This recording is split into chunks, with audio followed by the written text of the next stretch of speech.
¿qué tal? My name is Enigrim and welcome back to another video. We're going to be continuing on with our Ookie Spooky October reading list, and we'll be discussing The Beast Within, which is a Beauty and the Beast retelling, or more like a prequel of sorts, by Serena Valentino. The 1991 movie Beauty and the Beast was a complete game changer for the way animated stories are told. We have to take into account that this was not only a very classic tale, not only do we have several different versions of the story, but with this movie, with this 1991 movie, Disney was actually able to get the first nomination for an animated movie at the Oscars that year. People started to see exactly how much they can do with animation and not take it as just a thing for entertaining your children. It goes without saying that the 1991 movie Beauty and the Beast really, really deserved this nomination, because not only could we empathize with the character of the Beast, not only was the character of Beauty or Belle more than simply a pretty face, there is so much to do with this story. The story of Beauty and the Beast is one that is very simple. It's one that resonates a lot with morality, with ethics, with good nature, with kindness, more than anything with kindness and prejudice. It deals a lot with kindness and prejudice, and I feel like those are two elements that throughout the story we can see how these manifest differently in each character, and we can see it portrayed, and we can see how it changes, how human interactions really develop around this theme. It takes characters that sound simple. You have very simple characters. You've got a selfish prince, a beautiful young maiden. You have an enchantress, a witch that some could say she was jealous, some could say she was taking revenge, some could say that she wanted to teach the prince a lesson. And this all in mind, these are characters that you could do virtually nothing with them, or you could do a lot with them. And the 1991 movie did a lot with them. It took this simple concept about two outsiders and brought them together through their differences, through everything, and basically, and especially in more circumstances, it brought them together because of somebody's sacrifice, and this sacrifice basically begins the whole thing, the whole movie, the whole story. Thinking about it now, you get the feeling that, in essence, the story of Beauty and the Beast is mostly about human relations, because what is the thing that actually drives the plot?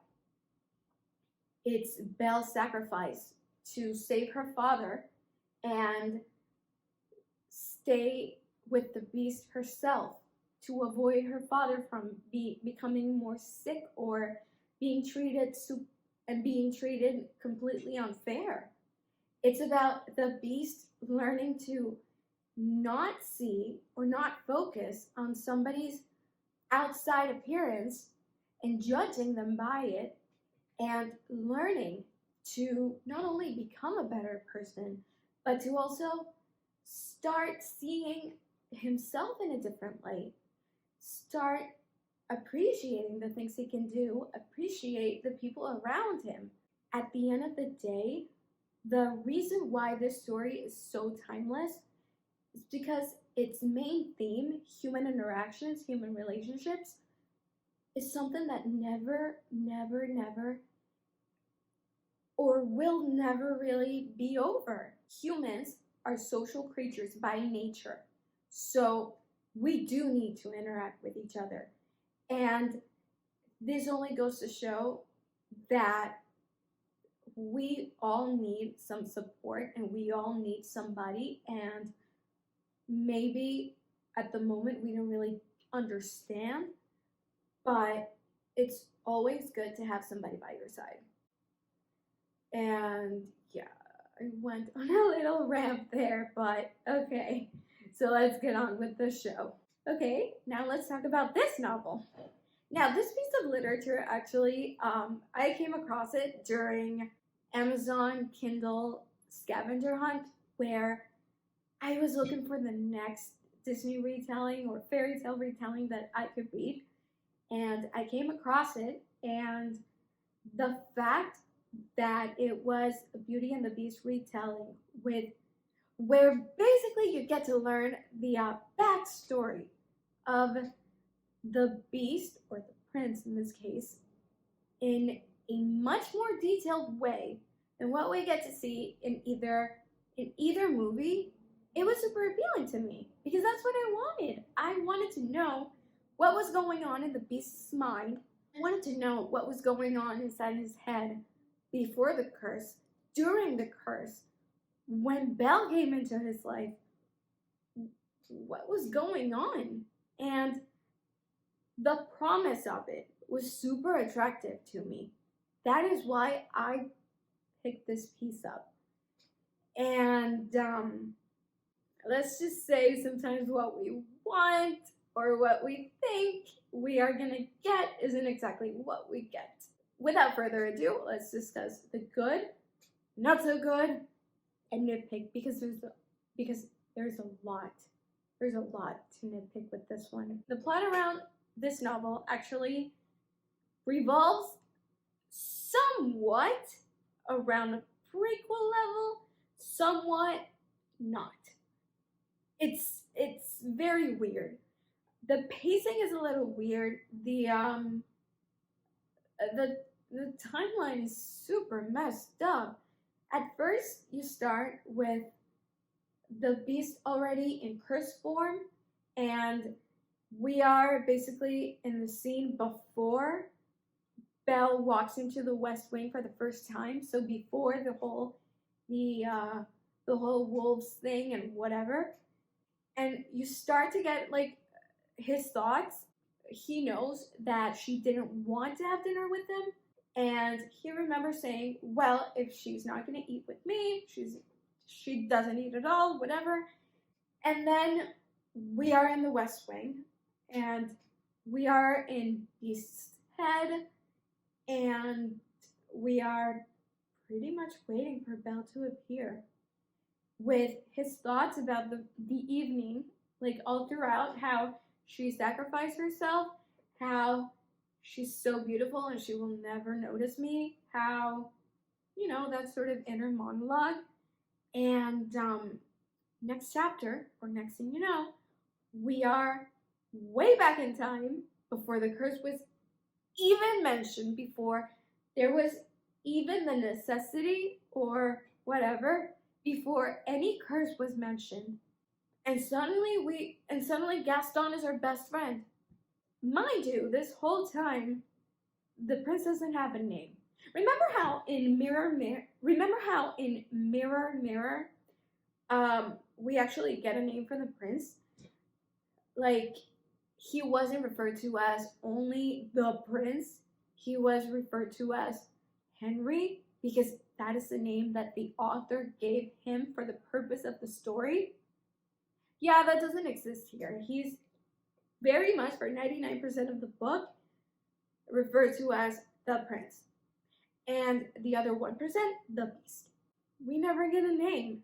Suddenly we are a couple years back, and the prince is best friends with Gaston, and apparently Gaston's dad used to work at the palace, and Gaston was the prince's best childhood friend, and we don't know much about them. Oh, and by the way, the prince is exactly like a carbon copy of Gaston. Not only that, but Gaston basically gets like a final say on the prince's like choices of girls that he likes. I am racking my brain trying to find like a good thing about it. Geez, I don't know. Well, good thing the cover was pretty. The cover was really pretty. It's not that I don't remember. There's not much to say actually. Isn't it sad? There's not much to say, and this isn't me like scrapping things to not get into spoiler territory. This is me just stating what it is. There isn't really much good to say. So with this in mind, let's just go right into bad things, because honestly, not much to say about good. Okay, so what's the problem? What's so bad? Jesus Christ, man, the freaking characters are bad. The movie makes it very clear that the prince has lived in freaking isolation, self-isolation, quarantine, man, for years upon years, okay? It makes it very clear that the prince grew up snobbish, that he frowned upon people who weren't pretty, who weren't up to his high status socially. And you're really gonna tell me that his best friend used to be like the son of the groundskeeper? So the son of a groundskeeper is the prince's best friend, and such prince, this very, very, very progressive prince, won't give a random stranger like shelter for the night. If he were so humble, if he were so understanding to befriend somebody who is much, much, much lower in status socially than himself, and you're gonna tell me that he can't be so humble as to offer one of the billions of thousand rooms?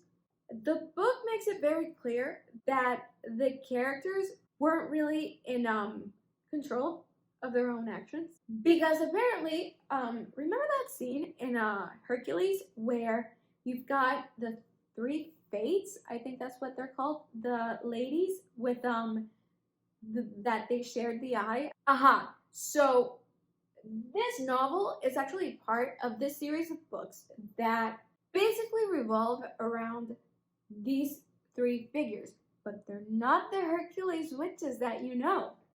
They are original witches, and they basically handle all the Disney villains that you know and love like a puppeteer. According to the novel, and according to the series that this novel belongs to, because this is the second one in a series of, I honestly don't know how many books. And basically they're telling you that every single action that you thought like your favorite villains were in control of, they had nothing to do with that, because three witches who were basically staring off into like their crystal ball or whatever, they handled everything. And in this case, the enchantress was, which isn't really a spoiler because it happens in like the first 20 or so pages. I don't know. It's not really a spoiler, so don't worry about it. Apparently the enchantress was supposed to marry the prince because she was beautiful and nothing else. Oh my god, because she was beautiful and literally nothing else. And one day, the prince's best man, Gaston, arrives to the palace because, by the way, he has a free pass on every single on the palace because he's the prince's best friend. Of course. I mean, why not? And then Gaston gallantly tells his best friend, the prince, Hey, by the way, did you know that your fiance is actually the daughter of a pig farmer? And the prince is basically like, what are you talking about? Gaston, listen, I know that you're jealous. I know that you wish it were you that were marrying this beautiful princess, whatever. But come on, man. Like, making up stories isn't really gonna help. So it doesn't matter what you say, I'm still gonna marry her. And then Gaston answers back, if you don't trust me, then follow me. And Gaston tells him, if you don't trust me, then come with me to the forest and I'm going to show you that I'm right. And so they go to the forest, and it turns out Gaston was right. And man, listen, if you hated the prince, if you hated the beast in the 2017 movie, you're going to hate him more now. He arrives at this poor girl's cottage, this poor girl's farm, unannounced, uninvited, and he berates her for working as a pig farmer. I mean, he berates her, like he literally belittles her. He literally makes her feel like trash. And you're telling me that's your hero. And this whole while, because remember, the prince is supposed to be the one that we root for. The prince is supposed to be the character that we want to feel for, that we want to feel good for, that we want to sympathize with, that at the end of the story we want to say, aw, Belle really deserved him, or he really did really well, and I'm so happy for him. No. No. The reason why I say this is because,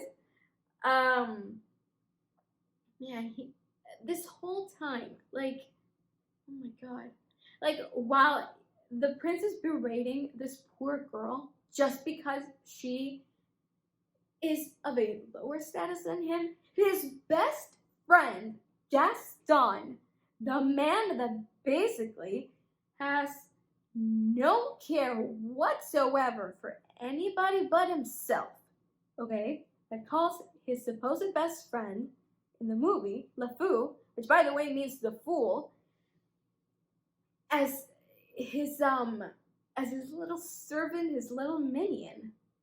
That man basically tells this prince, like, yo, like, dude, calm down, like, don't be like that, don't make so much fun of her, don't be so rude. Yeah, Gaston is the prince's voice of reason. Did you see that coming? Because I did not. And then, like, the prince finds out that, oh my gosh, so this girl that I was basically berating for like 2 hours turns out to be a beautiful enchantress, and now she cursed me, and oh, but it's all her fault. It's not mine. And then this other girl that one would think that after this event, the book would jump right into the actual story. Like, we would actually get to meet Belle and Maurice through the eyes of the beast or the prince. But not really, because we have to meet the princess with the most ridiculous name that I have ever freaking heard. We have to talk about the Princess Tulip Morningstar. I mean, are you serious? Oh my god, are you serious? Tulip Morningstar. That's one word, Morningstar. First, I thought, okay, so is she like setting up something for Peter Pan or something? But then no, because, spoiler alert, the witches find this girl and they bring her to Ursula, and I don't know what I honestly don't know what Ursula is going to do with her, and honestly, Ursula, just don't talk to her. Leave her alone. And here's the deal. This girl is an actual princess, and Gaston introduces her to the prince at a ball. Lord knows why he knows her, And well, let's just say that she's so sweet. She's very sweet. She's very naive. And like I said, remember that this is his story. His face is on the cover, okay? This is his story, the Beast. And the whole freaking time that this whole Tulip Morningstar business is going on, you're rooting for the poor girl. Why? Because this man is such a beast to her. No pun intended. Like, this man belittles her to the point where, oh my, it's such a toxic relationship. It's like, how do I put this? It's kind of like after. Okay, no, I'm sorry. It's such a toxic relationship, and it's so belittling, and it's so humiliating. Everything he says to her, he makes her feel bad for the minimal things. He makes her feel like she's the problem, when at the end of the day, she's not. He makes her feel like she is to blame for his anger issues and his anger episodes, when this poor girl, man, she didn't ask for this. And she doesn't know what you're going through. So stop blaming her for this. Seriously, man up. Jeez. It's just not right. And like I said, this novel actually promises that you're going to get like this backstory and this whole new perspective on a character that we all love, that is the Beast. And man, if this is the actual backstory, if this is how he was this whole time, then let's just say I have a very new opinion about the Beauty and the Beast story now. Another thing that I do want to point out is, remember the wolf scene in the original movie? We get a glimpse, we get a glimpse of it in this novel. However, the inner dialogue of the character of the Beast will make you, oh my god, the inner dialogue of the character of the Beast will make you so mad, so disgusted, that you will never look at this character the same again. I think maybe that's why I kind of blocked out most of the things that happened in the book, because I didn't want one of my favorite stories from my childhood to be ruined by something so heinous as this. It's not fair. It's not fair. You're not going to ruin the Beast for me. Another book has already basically ruined the story. I'm not going to let you do that. No. So, yeah, it's pretty bad. And it's pretty bad. It is very bad. And like the examples that I gave you of like things that are bad, it gets even worse. So, to not get into spoilers, let's just leave it here. As much as the 1991 and the 2017 movie did so much development, so much backstory, so much essence, this one destroys it in like 172 pages or so. Yeah, this is less than 200. So it's a very quick read, by the way. If you really want to put yourself through that, it's a very quick read. And it just destroys everything. We never get a single thought about Belle that is different from something that you would find by skimming through the movie.